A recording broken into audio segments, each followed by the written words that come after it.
Christian was curious from birth. This is not to say that he was different from other babies. In fact, he was rather ordinary. But from the moment he opened his eyes, he seemed to be examining the world.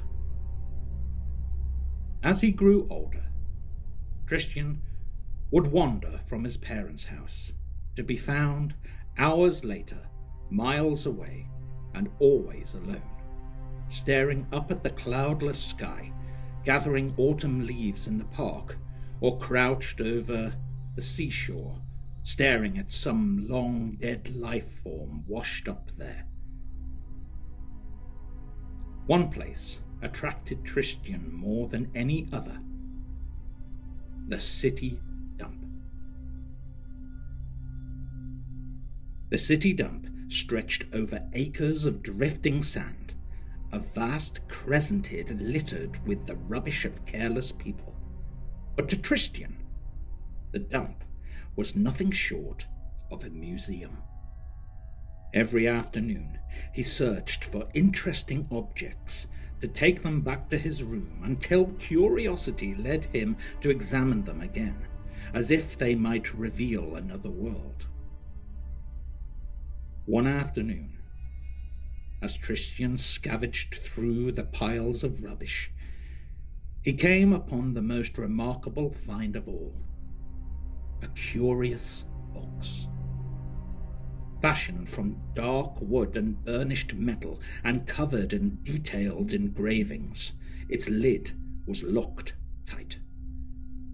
Christian ran his fingers over the names and patterns. Sensing fascination and dread, he picked the box up and carried it home.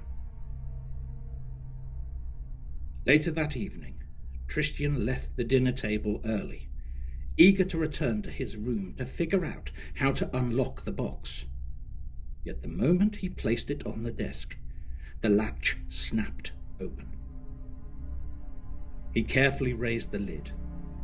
The musty odor of entombed air escaped from the dark space inside. Christian's pulse raced.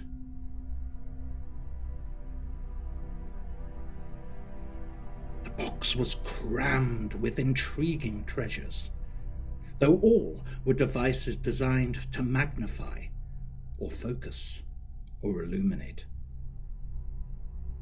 What attracted Christian most was an object that appeared to be an old toy, a simple machine that a child might use to view pictures. He picked it up and held it to his eyes. It fitted perfect, as if custom made. Yet through the machine's tiny lenses, he could see nothing.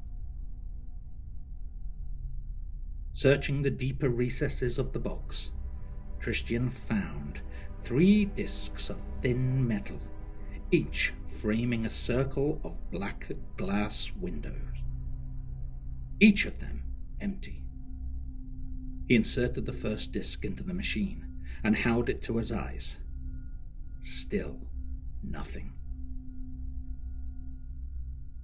He pressed a lever at the side. From somewhere deep within, a light began to burn. The delicate machinery clattered and chimed. The disc began to turn.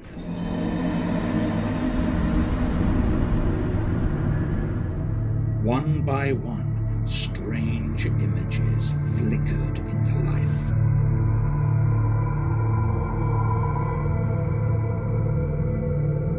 At first, a scene of fearful chaos. Then others, more luminous and eerie.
These sights left Christian terribly afraid.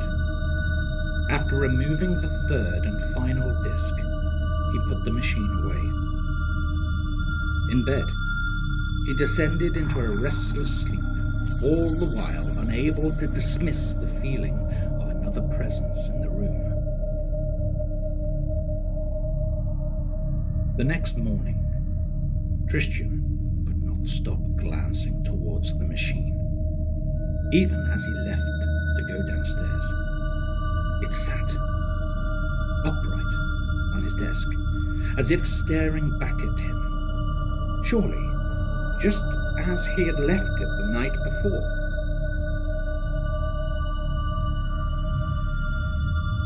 At school, he could not concentrate. He stared all day at the clock, observing it, slowly ticking circles, its relentless counting. He could only think about being back in his room, looking into that curious world of images.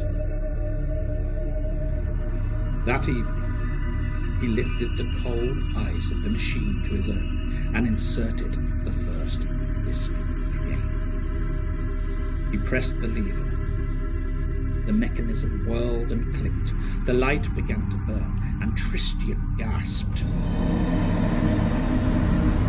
The images had changed. Afraid, Christian wanted to pull the machine from his eyes, but something compelled him, against his own wishes, against his own common sense, to slip into the space between one flickering darkness and the next, drifting into a collapsing circle of time, that moment, the eternal present, returning, perhaps, to a place he had always known.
In the morning, when Christian had not come to breakfast, his mother called him.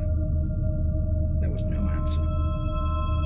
When she opened the bedroom door, the musty odour of entombed air spilled into the hall.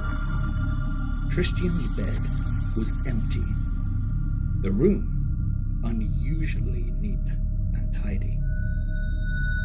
As if he had never been there, as if he'd never existed, as if things had always been this way. The only thing that seemed out of place was a box of dark wood and burnished metal on his desk, its lid locked. Curious, she thought. And forgetting why she had come to the room, she returned to her breakfast.